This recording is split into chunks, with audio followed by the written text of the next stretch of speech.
হাজারো বা লক্ষ লক্ষ মেয়ের ক্রাশ সাজিদ আলম অবশেষে বিয়া করিয়া ফেলাইলেন খুবই ঝাঁকজমকভাবে এবং ইসলামিক ভিত্তি হবে। আপনারা জানেন সাজিদ আলম একজন সমন্বয়ক এবং একজন উপদেষ্টা হিসেবে আছেন, ডক্টর মোহাম্মদ ইউনূসের সহকারী উপদেষ্টা হিসেবে আছেন। সাজিদ আলম এবং হাসনাত আব্দুল্লাহ আরো কিছু কিছু আছে সমন্বয়ক, যারা আমার দেশের ছোট ছোট বা অনেক বড় বড় খুঁটিনাটি যত সমস্যা আছে সবগুলো তুলে ধরেন এই অস্থায়ী সরকার ডক্টর মোহাম্মদ ইউনূসের কাছে এবং সেগুলো সমাধান করার চেষ্টা করেন।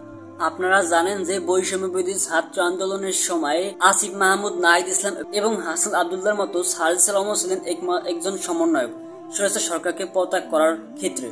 তাদের কথাবার্তার মাধ্যমে হাজারো বা লক্ষ লক্ষ কোটি কোটি লোক রাস্তায় নেমে গেছে, তাদের দেখে অনুপ্রাণিত হয়ে তারা জীবন ঝুঁকি রেখে তারা এই স্বৈরাচারের বিরুদ্ধে লড়ছে।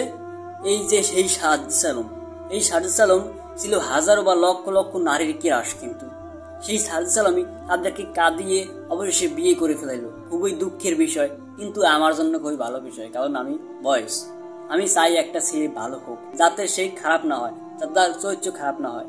খুবই ধন্যবাদ, খুবই ভালো কাজ করছে, সে বিয়েটা করে ফেলাইছে যাতে তার নজর ঠিক থাকে।